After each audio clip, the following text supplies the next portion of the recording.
이 시간 우리에게 주시는 하나님 말씀 구약 성경 사무엘하 7장 1절에서 17절입니다.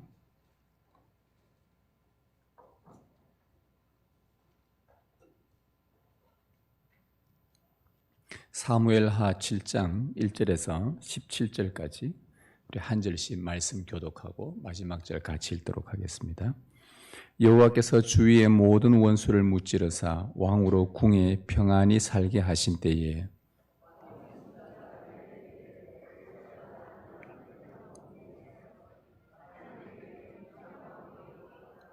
나단이 왕께 아뢰되 여호와께서 왕과 함께 계시니 마음에 있는 모든 것을 행하소서 하니라. 가서 내 종 다윗에게 말하기를 여호와께서 이와 같이 말씀하시되 네가 나를 위하여 내가 살 집을 건축하겠느냐.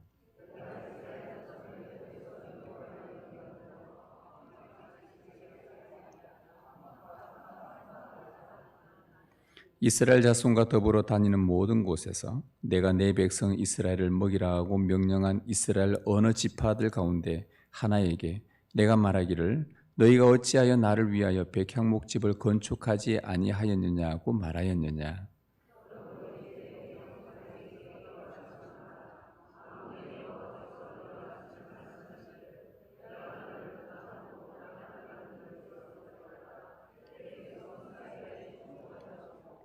네가 가는 모든 곳에서 내가 너와 함께 있어 내 모든 원수를 네 앞에서 멸하였은즉 땅에서 위대한 자들의 이름같이 내 이름을 위대하게 만들어 주리라.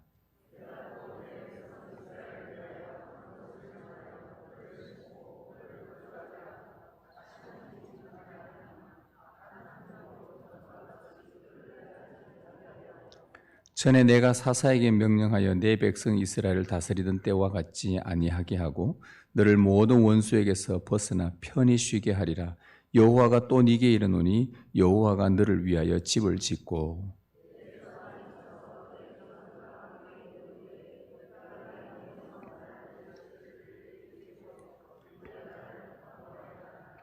그는 내 이름을 위하여 집을 건축할 것이요 나는 그의 나라 왕위를 영원히 견고하게 하리라.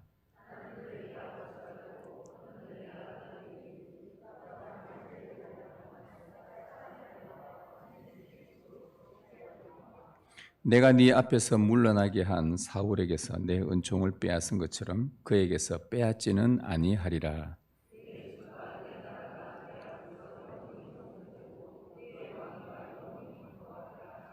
같이 읽습니다. 나단이 이 모든 말씀들과 이 모든 계시대로 다윗에게 말하니라.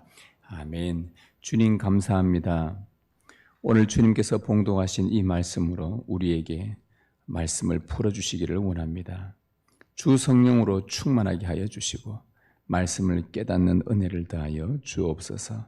부활하신 주님께서 이 말씀을 우리에게 들려주실 때에 우리 이 말씀을 듣고 부활하신 주님과 함께 새 생명을 얻어 우리도 다시 살아나는 그 은혜가 우리 모두에게 나타나게 하옵소서. 이제 우리가 주님의 말씀 듣겠나이다. 우리에게 말씀하여 주시옵소서. 우리 주 예수 그리스도의 이름으로 기도드립니다. 아멘. 오늘 우리가 읽은 이 말씀은 집과 관련된 이야기입니다. 우리의 삶을, 여러분의 일상을 한번 이렇게 관찰을 해보면 참 재밌는 부분이 있는데 그것은 우리가 사람이 집을 나갔다가 하루 일과를 마치고 나면 꼭 집으로 다시 돌아온다는 것입니다. 이런 면에서 보면 우리 인생이라는 것은 집에서 출발해서 또 다시 집으로 돌아오는 그 과정의 연속이라고 할 수 있습니다.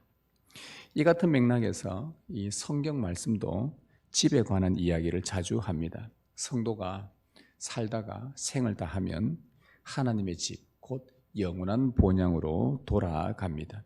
이처럼 성도의 삶은 집에서 태어나서 집으로 귀향하는 과정입니다. 물론 요즘은 현대의학이 발달해서 병원에서 태어나서 병원에서 죽지만 그것은 하나의 이제 요즘 시대의 그 이야기고 본래 이것이 말하고자 하는 의미는 집에서 태어나서 집에서 죽습니다. 우리가 교회에서 태어나서 거듭나서 다시 하나님의 영원한 집인 교회로 되돌아가는 이 이야기가 성경에서 말해주는 집에 관한 이야기입니다. 지난주는 우리는 사무엘 하를 통독했습니다. 이 사무엘 하에서 정말 중요한 핵심이 뭐냐 하면 하나님의 집에 관한 이야기입니다. 하나님의 집에 대해서 주님께서 약속해 주신 이야기입니다. 그리고 하나님의 이 집은 예수님의 부활과 아주 밀접한 관계가 있습니다. 사람이 집에서 안전함과 평안함을 얻는 것처럼 성도는 하나님의 집에서 안전함과 평강을 얻게 되는데 그 이유가 바로 이 집에 살아계신 부활하신 예수 그리스도 때문입니다. 부활주일, 이 감사주일에 우리에게 영원한 집을 만들어주신 우리 주님께 감사하고 그 집에서 안정감과 평안함을 얻고 일생을 살다가 우리 주님이 부르시면 영원한 집으로 귀향한다는 부활의 신앙을 확신하며 살아가시길 진심으로 축복합니다. 하나님은 이 다윗 왕이 가는 곳마다 사방의 모든 원수를 무찌르고 승리하며 평안하게 해주셨습니다. 다윗이 궁에서 하나님의 은혜로 평안히 거하고 있을 때 그가 문득 이런 생각을 하게 되었습니다. 자신의 집은 참 화려하고 멋있는 이 백향목 왕궁에 살고 있는데 하나님의 궤를 보니까 아직도 저 휘장에 있다는, 저 천막 안에 있다는 생각을 그가 문득 하게 됩니다. 하나님의 은혜로 형통하게 되어서 정말 좋은 집에서 잘 살고 있는 자기와는 너무 대조적으로 우리 하나님은 너무나 보잘것없는 천막에 기거하신다는 것에 다윗이 마음이 많이 아팠습니다. 이 마음에 찔리는 가운데에 그는 여호와의 궤가 있을 곳, 곧 하나님이 계실 집을 지어야 되겠다라는 그 갈망이 마음에서부터 일어나기 시작합니다. 자기만 이 백향목 궁에 사는 것이 아니라 우리 하나님도 저 천막이 아닌 백향목으로 만든 튼튼하고 견고한 하나님의 영광에 버금갈 만한 그런 영광스러운 집을 짓고 싶다라는 그 마음이 다윗 안에서 계속 일어났던 것입니다. 멈출 수가 없이 계속 갈망을 하게 되었죠. 매번 전쟁에서 승리하게 해주시고 평안을 주신 하나님의 은혜에 참 보답하고 싶어하는 다윗의 아름다운 마음을 볼 수가 있습니다. 그러나 우리 하나님은 다윗의 마음과는 달리 여태껏 한 번도 이스라엘 백성들에게 하나님을 위해서 백향목으로 집을 지어라고 말씀하신 적이 없으셨습니다.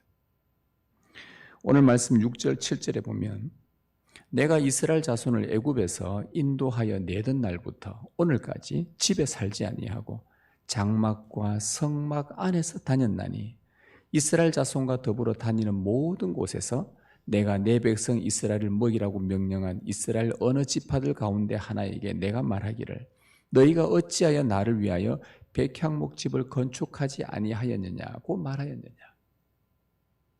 하나님은 이스라엘을 출애굽시킨 날부터 한 번도 어떤 건축된 어느 한 장소의 집에 거하지 않으셨습니다.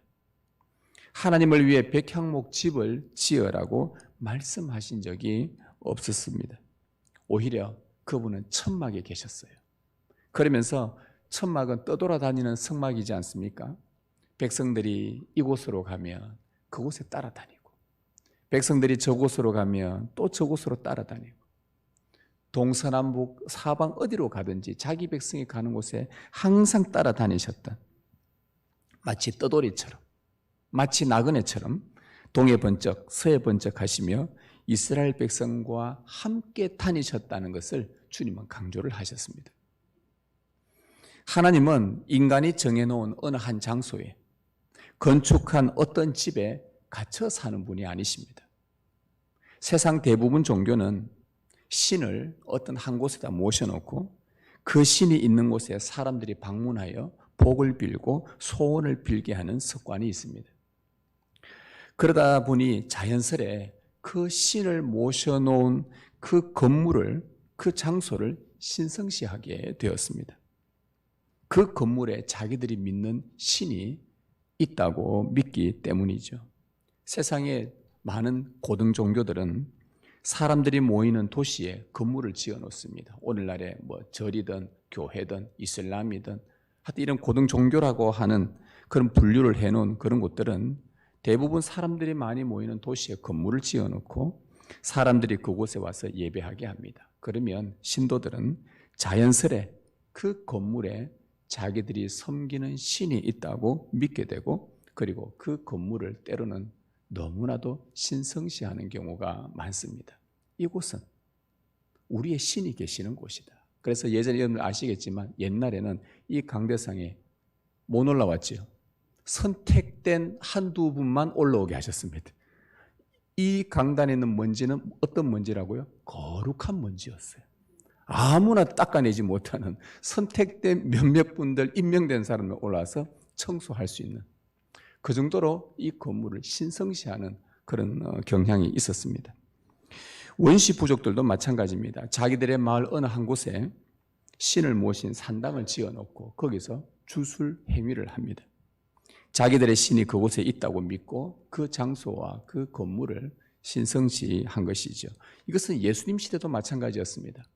예수님 시대 때에 화려하게 금으로 입힌, 백향목으로 만든 금으로 입힌 예루살렘 성전, 얼마나 화려했습니까?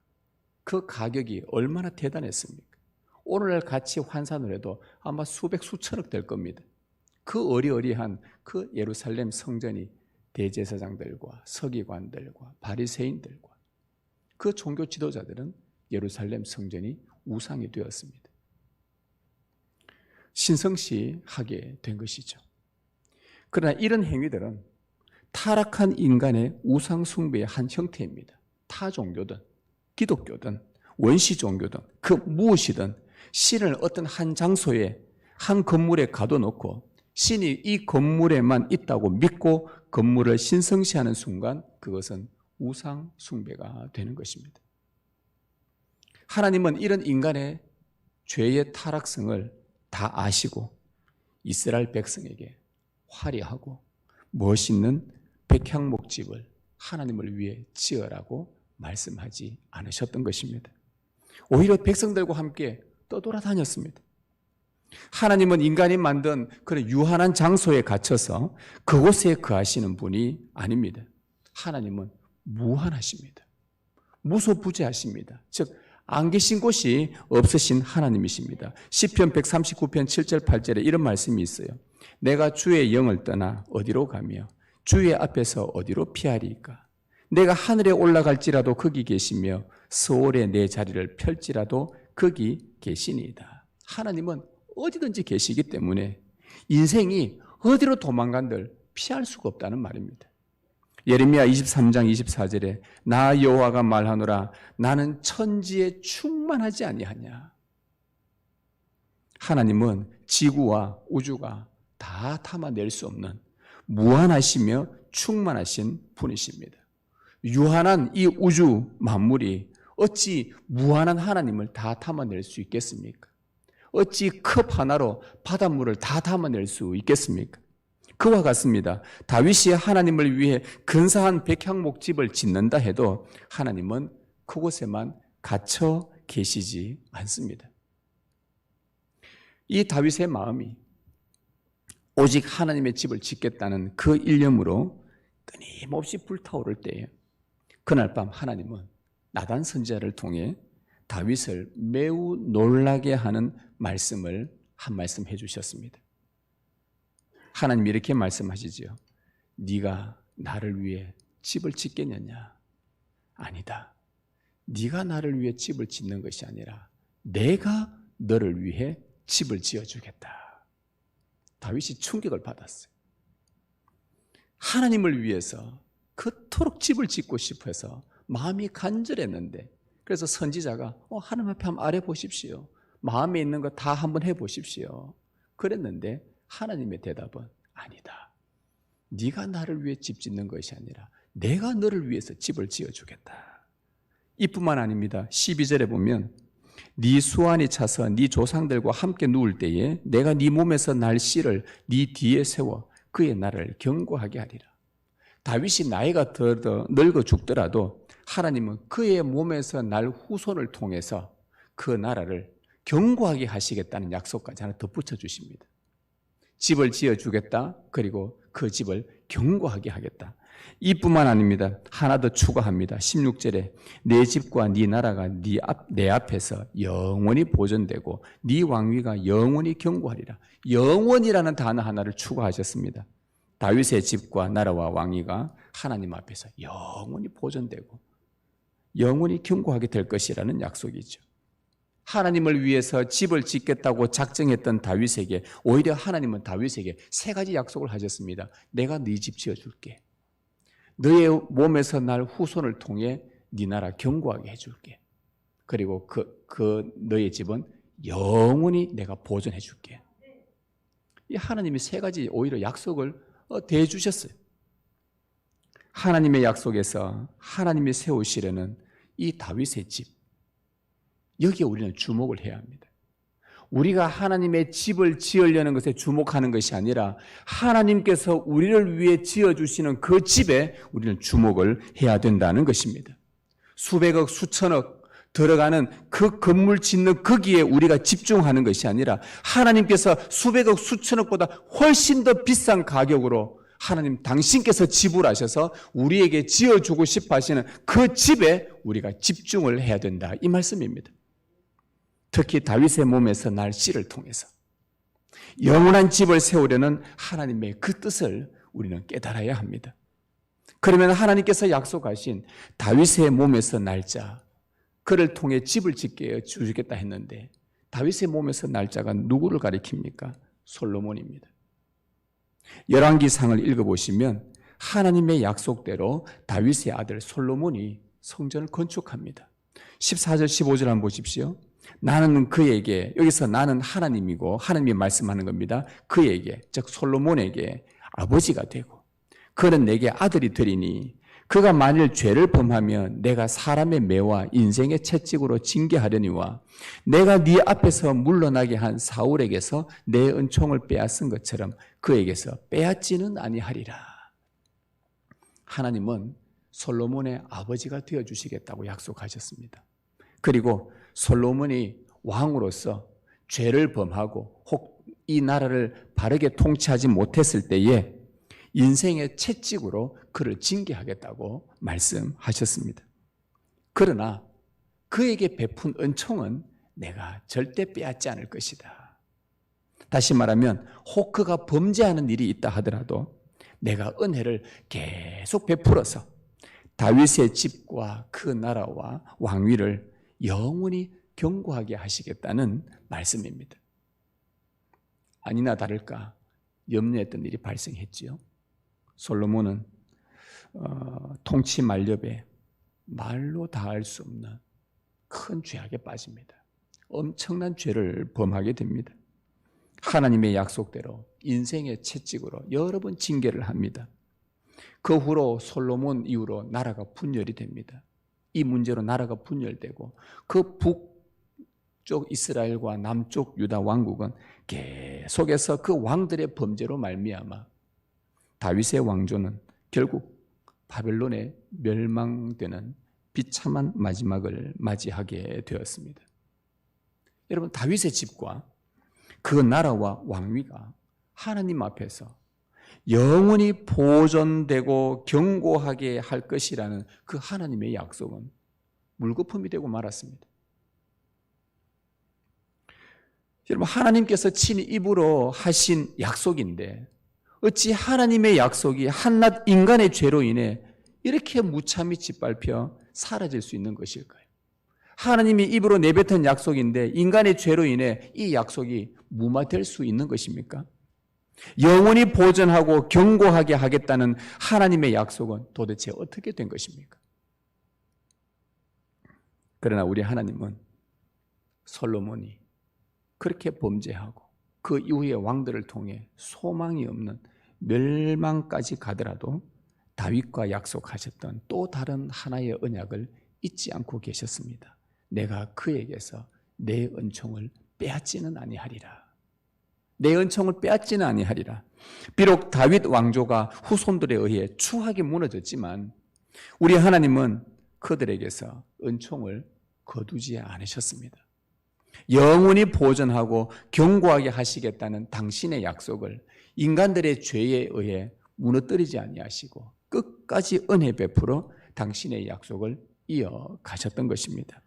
다윗의 몸에서 날씨, 솔로몬을 넘어서서 후대 10왕들을 넘어서서 다윗에게 준 약속으로부터 시작해서 1000년의 세월 동안, 그 지나는 동안 하나님은 한 번도 그 백성에게 은혜를 거두지 아니하시고 다윗의 자손으로 오실 한 사람을 준비하고 계셨습니다.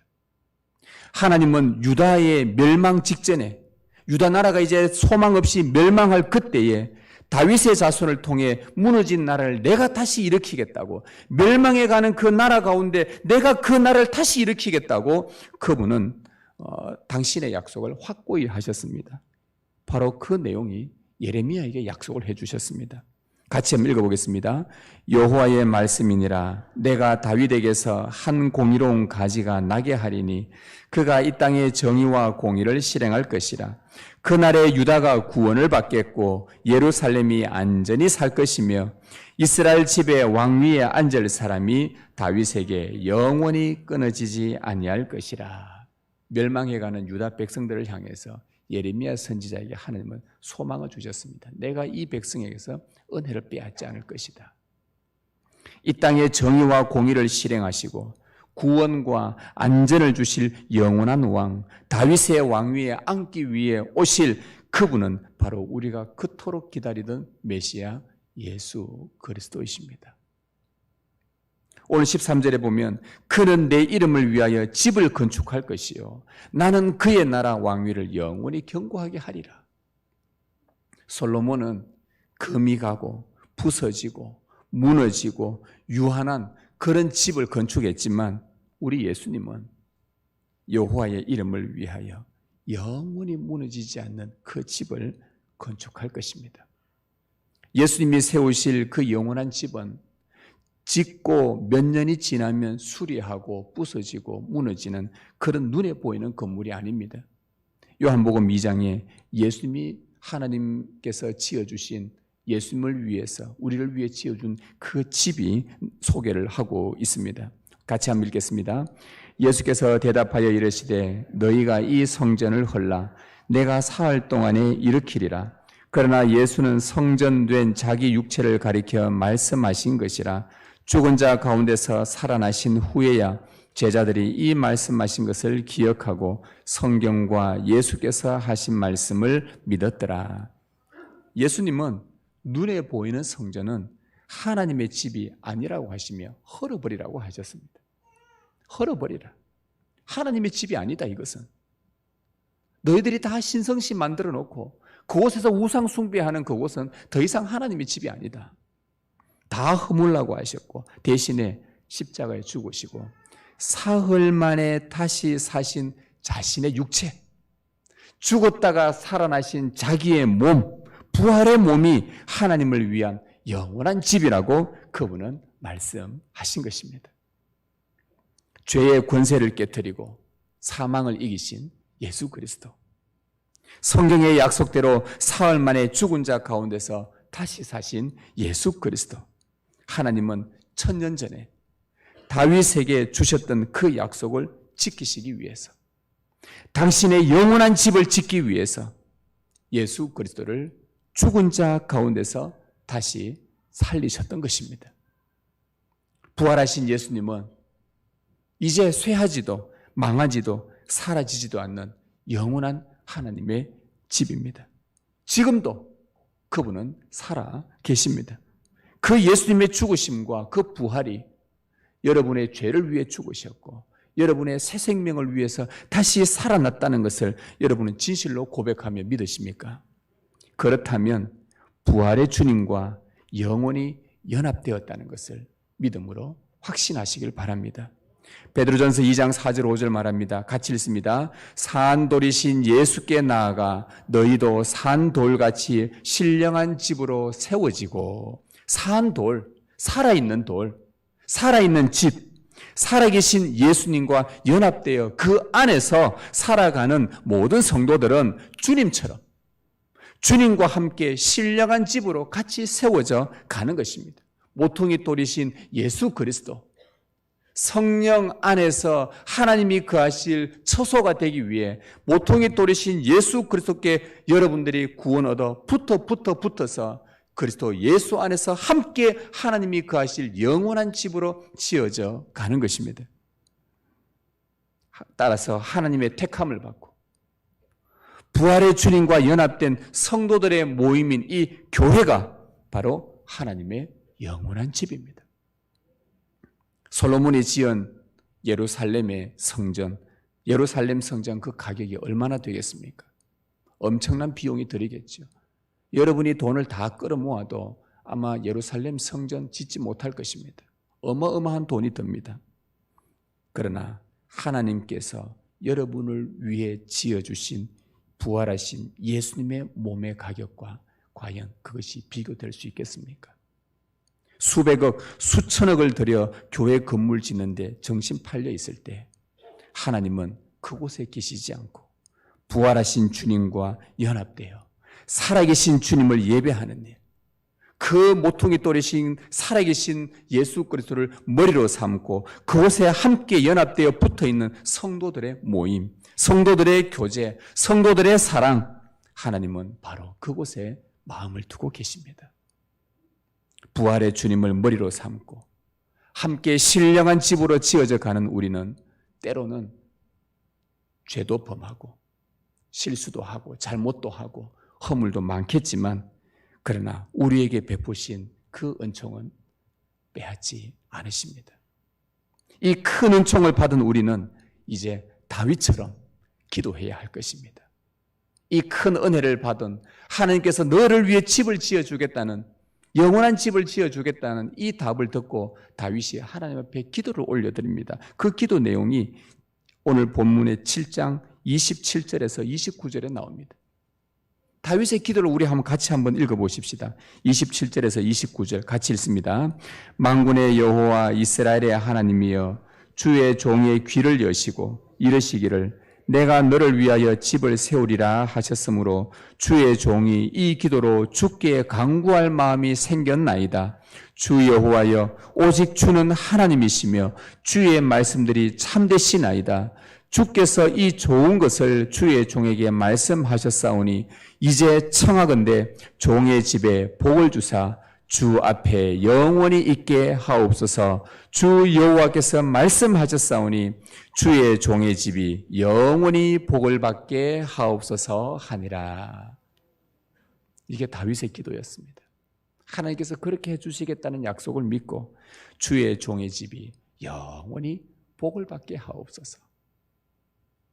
여러분들 가정마다 간혹 신방을 가보면 집에 이 성구가 적혀있는 팻말이 성구 팻말이 있으시더라고요. 주의 종의 집이 영원히 복을 받게 하옵소서. 그저 우리 집에 하나님 복을 주옵소서라는 그 수준이 아닙니다. 이 말씀은 그걸 뛰어넘는, 방금 이 말씀 전체인 사무엘하 7장 하나님의 언약의 관점에서 본다면 훨씬 뛰어넘습니다. 여기서 주의 종의 집, 다윗이 말한 이 주의 종, 저의 이 집이라는 것은 바로 성도의 모임인 교회를 말합니다. 교회의 권속인 우리 모두가 부활하신 주님을 머리로 삼고 거기에 함께 모여서 주님의 이름으로 함께 모일 때마다 그곳에 우리 모두가 하나님의 영원한 복을 받게 하여 주옵소서라고 그렇게 기도를 하는 다윗처럼 우리도 그렇게 기도해야 되겠습니다. 구체적으로 어떻게 기도해야 될 것인가? 교회가 예수님께서 부활하신 이 주일을 매주일마다 우리가 드리는 이 예배는 부활하신 주님을 기억하는 날입니다. 그래서 교회가 이 주일을 잊지 않고 은총을 거두어 가지 않으신 하나님께 찬양과 감사의 예배를 드리는, 항상 빠지지 않고 늘 주님 앞에 감사와 찬양을 올려드리는 그런 복을 받게 하여 주옵소서. 이렇게 기도해야 될 것입니다.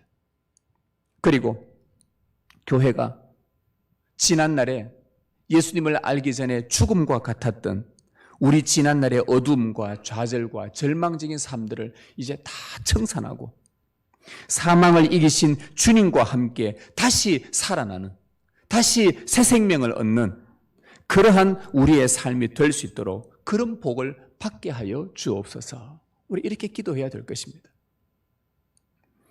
그리고 이 교회가 그 부활의 권능으로 기쁨을 회복하고 서로 위로하고 우리가 영원한 집을 향해 살아가는 함께 지어져가는 우리들이 서로 위로하고 서로 격려하며 서로 베푸는 섬기는 사랑의 공동체가 되는 이 복을 우리 모두가 받게 하여 주옵소서. 이렇게 기도하는 것입니다. 그리고 교회가 죽어가는 세상을 향해서 우리 주 예수 그리스도의 부활을 선포하며 교회 안에만 참 소망이 있다는 것을 알릴 수 있는 이 복을 우리가 받게 하여 주옵소서. 이렇게 기도해야 하는 것입니다. 종의 집이 성도의 모임인 이 교회가 영원히 이런 복을 받게 하옵소서. 성도 여러분, 우리는 주님의 몸된 교회 안으로 들어왔습니다. 하나님의 크신 은혜로 주님의 몸과 연합되었습니다. 교회 안에서 우리는 새롭게 거듭나고 태어나는 그 은혜를 받았습니다. 새 생명을 얻었습니다. 후에 몸의 부활과 함께 우리는 영원한 집으로 되돌아갈 것입니다. 이런 맥락에서 우리는 교회에서 태어나 교회로 돌아가는 자들입니다. 거기서 영원히 주님의 은총을 찬양하며 살아가게 될 것입니다. 이는 사망을 이기고 다시 사신 예수 그리스도께서 우리에게 베푸신 은혜 중에 은혜요, 복 중에 복인 것입니다. 이 복을 놓지 않도록 부활하신 주님께 더 가까이 나아가시길 바랍니다. 그리스도는 다시 살아나셔서 우리와 영원히 함께 하십니다.